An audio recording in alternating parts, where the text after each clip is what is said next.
ഞങ്ങളുടെ വീട്ടിൽ നിന്നിട്ട് ഒരു 20 കിലോമീറ്റർ മാറിയിട്ടാണ് ഗോപാലസ്വാമി ടെമ്പിള്. ആൾക്കാരൊന്നും താമസമില്ലാത്ത ഒരു സ്ഥലമാണ് കേട്ടോ. ഇവിടെ അത്രയും കൃഷികളാണ്. ഈ മാന്തോപ്പും പിന്നെ തെങ്ങിൻ തോപ്പും അതുപോലെ തന്നെ പേര അങ്ങനത്തെയൊക്കെയുള്ള നിറയെ കൃഷികളൊക്കെ ഉള്ള ഒരു സ്ഥലമാണേ. ആൾക്കാരൊന്നുമില്ല. ഞാൻ വിചാരിച്ചു ഇവിടെയൊക്കെ ഉള്ളവർ എങ്ങനെയാണ് ഈ റോഡ് വഴിയൊക്കെ ആൾക്കാർ എങ്ങനെയാണ് പോകുന്നത്? ആരുമില്ലാതെ ഒറ്റയ്ക്ക് എങ്ങനെയൊക്കെ പോകുമെന്നൊക്കെ ചിന്തിച്ചു പോയേ. ഞങ്ങൾ ഞായറാഴ്ചയാണ് വന്നത്. അതുകൊണ്ട് അത്യാവശ്യം കുറച്ച് തിരക്കുകളുണ്ടായിരുന്നു. ശനിയും ഞായറുമാണ് ഇവിടെ അമ്പലത്തിൽ ആൾക്കാർ വരുന്നത് കൂടുതലായിട്ടും. അല്ലാത്ത ദിവസങ്ങളിലൊക്കെ അടുത്തുള്ളവരൊക്കെ വന്നിട്ട് പോവുമായിരിക്കും. അല്ലാതെ വേറെ ആരും അങ്ങനെ വരാറില്ല. അപ്പോൾ ഞങ്ങൾ മോനെ മൊട്ടയടിക്കാൻ വേണ്ടി കൊണ്ടിരുത്തി കേട്ടോ. മൊബൈലൊക്കെ കയ്യിൽ കൊടുത്തിട്ടാണ് ഇരുത്തിയത്. അച്ഛൻ്റെ മടിയിലാണ് ഇരിക്കുന്നത്. കുഞ്ഞ് പക്ഷേ അവന് മനസ്സിലായി കേട്ടോ എന്തോ ചെയ്യാൻ പോവാണെന്ന്.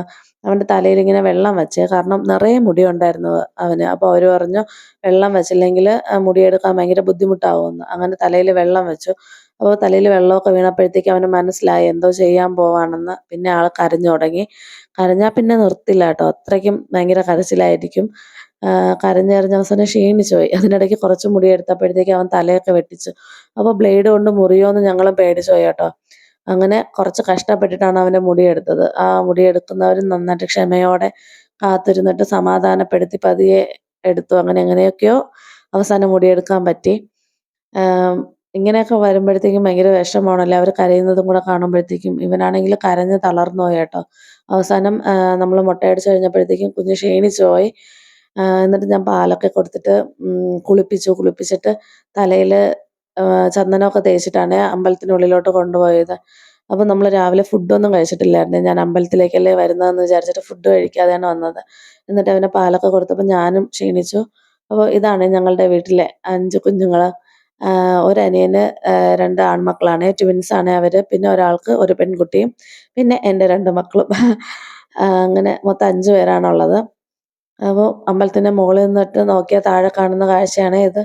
ഇതാ പിള്ളേർ 4 പേരും കൂടി ഓടിക്കളിക്കുകയാണ്. അവർ വല്ലപ്പോഴും വർഷത്തിലൊരു 3ഓ 4ഓ പ്രാവശ്യമാണ് കാണുന്നത്. എന്നാലും കാണുമ്പോൾ ഭയങ്കര സന്തോഷമാണ് എല്ലാവർക്കും. അവർ 4 പേരും കൂടി പെട്ടെന്ന് തന്നെ അങ്ങ് കൂട്ടായി കളിച്ചോളും കേട്ടോ. പിന്നെ അവരുടെ കാര്യം അവർ നോക്കിക്കോളും. പിന്നെ ഫാമിലിയിലുള്ള എല്ലാവരെയും ഞാൻ ഒരു ദിവസം പരിചയപ്പെടുത്താമേ.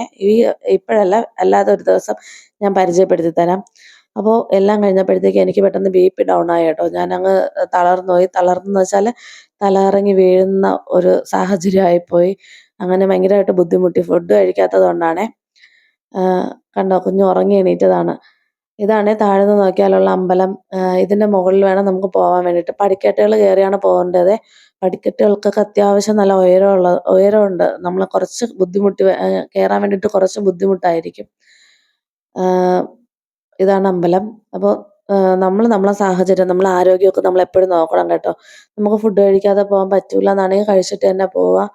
ഞാൻ അത്യാവശ്യം നന്നായിട്ട് തളർന്നു പോയി. അതുകൊണ്ട് എനിക്ക് നന്നായിട്ട് വീഡിയോ ഒന്നും എടുക്കാൻ പറ്റിയില്ല കേട്ടോ.